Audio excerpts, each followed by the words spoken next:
Smells so good. I can't wait to try it. Me too, it looks yummy. This soup smells amazing. It looks so yummy. Yay, so good. This soup is magical. And so will you be if you subscribe. Yes, hit subscribe for more fun. Don't miss out.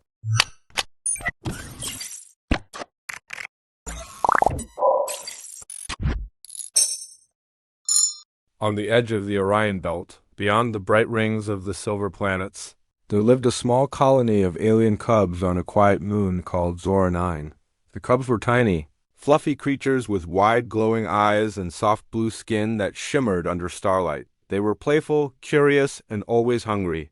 But there was one special thing they loved more than glowing berries or crystal candy. They loved vegetable soup. It may sound simple to humans, just vegetables in warm broth.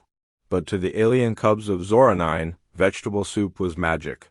The cubs had once lived happily with their elders in a large crystal dome city.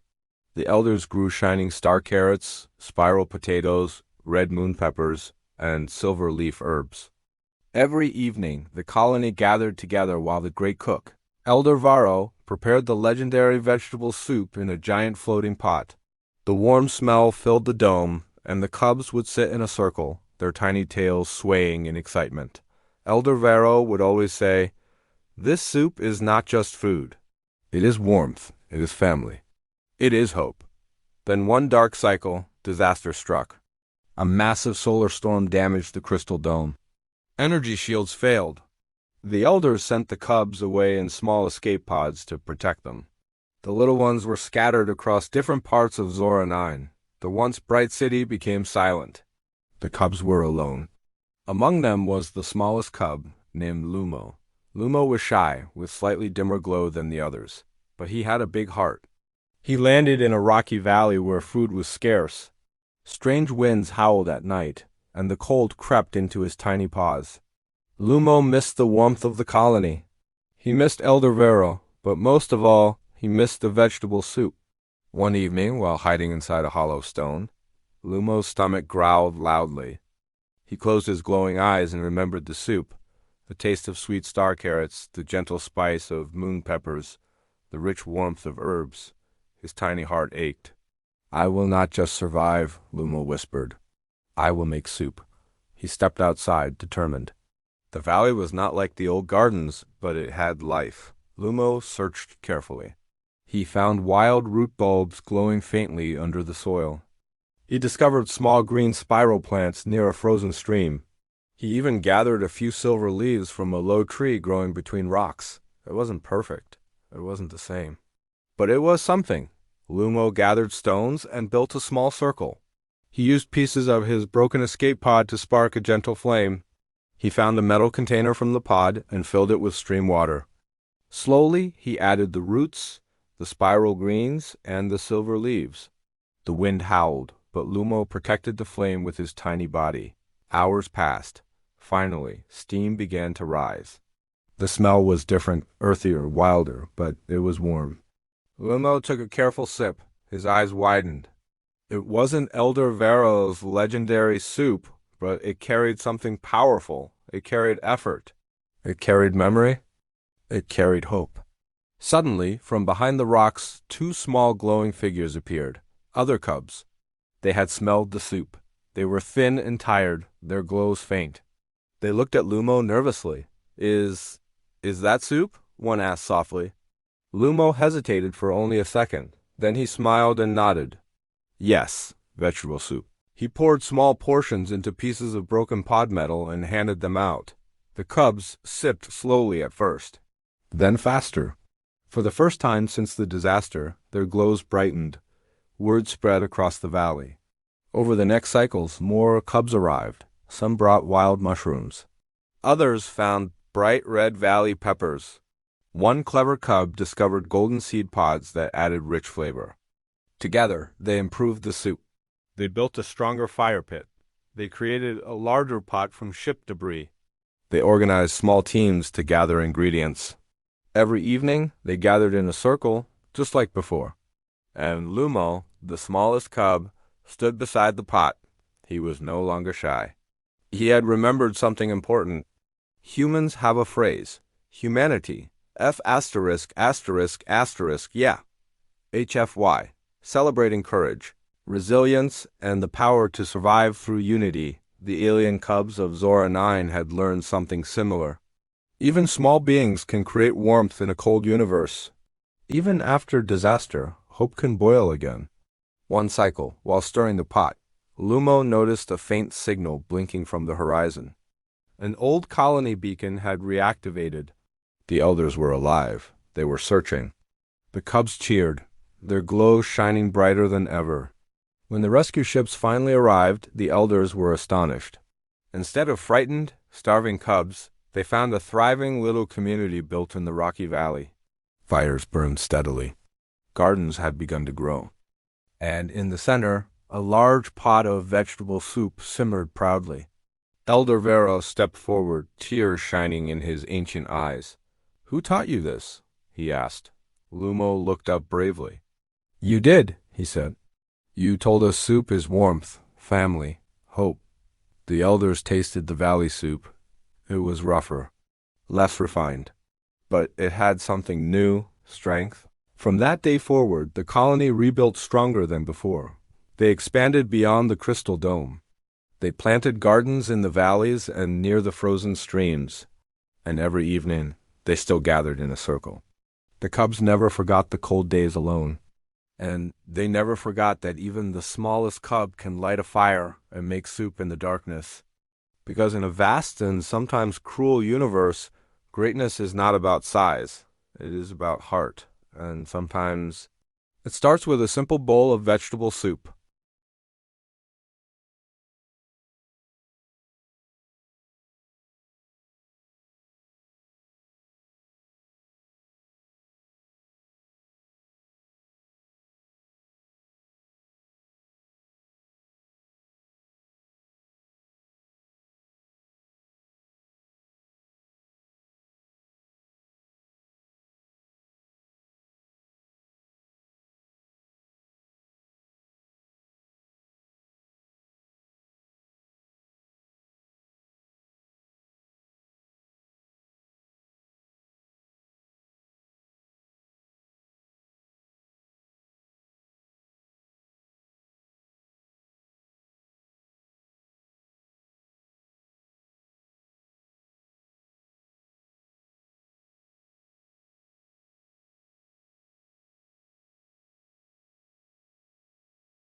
The galactic datanet lit up like a supernova. A single innocuous message from a newly contacted species, designated human, had somehow bypassed all standard translation protocols and gone viral. It wasn't a threat, a declaration of war, or a groundbreaking scientific discovery. It was a recipe for vegetable soup, and it was causing absolute chaos. Across the civilized stars, species of every shape and size were frantically trying to replicate the dish. The problem was, human agriculture was bizarre. Their vegetables were strange, their cooking methods archaic, and their measurements utterly baffling. What in the cosmos was a cup? Or a pinch? Was simmer a gentle boil or a controlled molecular agitation? On Xylos, the insectoid Cathar, known for their rigid adherence to logic, were driven to distraction. Their top chefs, their finest analytical minds, were all gathered around a steaming cauldron. The human data says, "Sought onions until translucent," buzzed the head chef, his multifaceted eyes wide with confusion. "We have subjected the allium specimen to every light frequency. It remains stubbornly opaque. What is this translucence they speak of?" Meanwhile, in the gaseous nebulae of the Flotians, a species that consumed nutrients directly from the atmosphere, they were trying to convert the solid ingredients into an aerosol. The result was a pungent, chunky cloud that sent several elder Flotians into a coughing fit, their ethereal forms momentarily flickering out of existence. But nowhere was the soup frenzy more intense than on the Xeraxian nursery world. The Xeraxians were a proud, formidable species, known for their stoic warriors and unflappable demeanor. Their young, however, were another story. Xeraxian cubs were notoriously picky eaters. Their biology demanded a specific, nutrient-dense paste that was, by all accounts, bland and utterly joyless. Getting a cub to finish its meal was a daily battle of wills that left even the most hardened Xeraxian parent weary. Then came the soup. It had started with Ambassador Kalen. Stationed near the human system, he had been gifted a care package during a diplomatic exchange. Inside, amongst other human curiosities, was a container of this mysterious, fragrant liquid. His own cub, little Zira, had been on a particularly stubborn hunger strike. In a moment of sheer desperation, Kalen had offered her a spoonful of the human soup. Zira, who normally hissed at anything that wasn't nutrient paste, had sniffed it tentatively.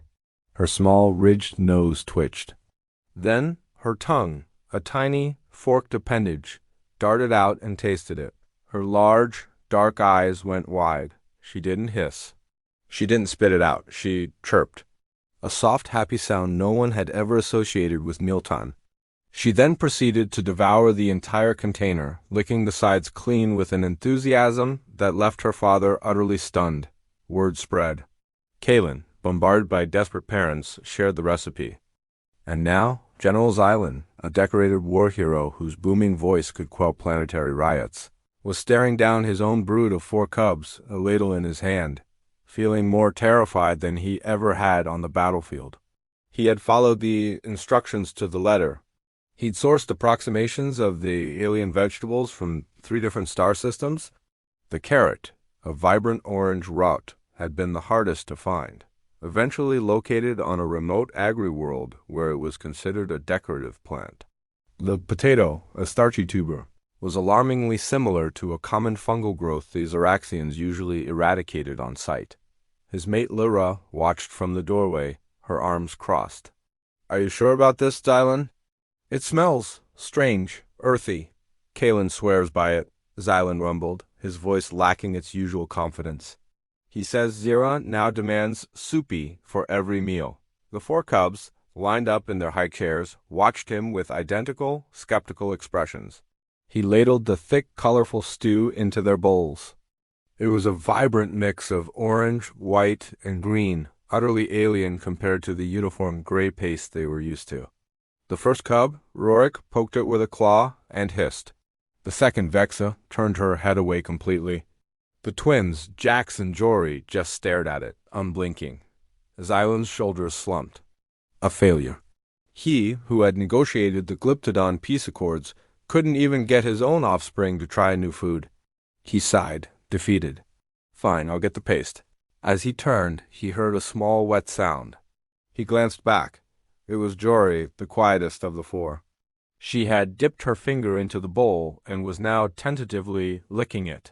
Her eyes blinked slowly, then widened. A tiny, happy chirp escaped her throat. Her twin, Jax, ever the follower, immediately copied her, dipping his own finger in. Another chirp. Rorik and Vexa watched their siblings, their suspicion warring with a newfound curiosity. Rorik, the bravest, leaned forward and took a small, cautious slurp directly from the bowl. His hiss died in his throat. He looked up at Xylan, his mouth slightly agape, a drip of orange broth on his chin. Then he dove back in, his slurps echoing in the sudden silence. Within moments, all four cubs were devouring the soup with a gusto Xylan had never witnessed. They weren't just eating, they were enjoying it. There were happy chirps, contented gurgles, and the massy, joyous sounds of slurping.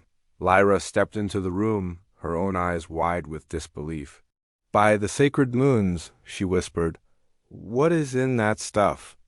Xylan looked at the recipe again, displayed on his datapad. Carrots, potatoes, celery, onions, vegetable broth, salt and pepper to taste. It seemed so simple, deceptively simple. The news from the Xylan household was the final confirmation the Zoraxian collective needed. Production of nutrient paste was halted. Entire agricultural sectors were retooled to cultivate carrots and potatoes. Cooking classes, taught via hologram by confused but well-meaning human chefs, became mandatory for all new parents. "Okay, so you want to get a nice, even dice on the celery," said a friendly human named Gordon. "Keep your fingers curled back, like a claw, see? Perfect." The Zoraxian warriors, watching intently, mimicked the motion with their actual, far more intimidating claws. An entire culture, one built on martial prowess and stoic discipline, was being reshaped by a simple, comforting meal. Nurseries, once arenas of tense standoffs, were now filled with the happy sounds of slurping cubs. Parents, freed from the stress of mealtime battles, found they had more time and energy for play. The collective mood of the entire species began to lift. Back in the Sol system, humanity remained blissfully unaware of the culinary revolution they had accidentally started. They were still figuring out FTL travel and trying to understand why the first Zoraxian diplomatic vessel to land on Earth had been asked to speak to their leaders, but had instead made a beeline for a farmer's market, demanding to be taken to the keepers of the sacred orange roots. On the Zoraxian nursery world, General Xylan stood over the stove, a frilly apron tied around his bulky frame, carefully stirring a massive pot of vegetable soup. The aroma filled his home, a scent he now associated with peace and contentment. His four cubs played happily on the floor, their bellies full, their energy boundless. Lyra came up behind him, wrapping her arms around his waist. "It's almost ready," he rumbled softly. "Good," she murmured, resting her head against his back. "I was thinking maybe we should try that other human recipe Kalen sent, the one they call macaroni and cheese." Xylan smiled. The galaxy was a vast and wondrous place, full of unknown terrors and unimaginable beauty. But right now, all that mattered was the simmering pot in front of him, and the promise of another happy, peaceful mealtime. The humans, this soft, strange species, had given them a gift more valuable than any technology or territory. They had given them comfort in a bowl. And for that, the Zoraxian Empire would be forever in their debt. They just had to figure out what a macaroni was first.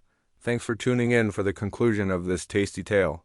If you enjoyed it, be sure to hit that like button and subscribe for more stories from across the galaxy. Let us know in the comments what human food you think would cause the most chaos for an alien species. Until next time, stay curious and keep exploring.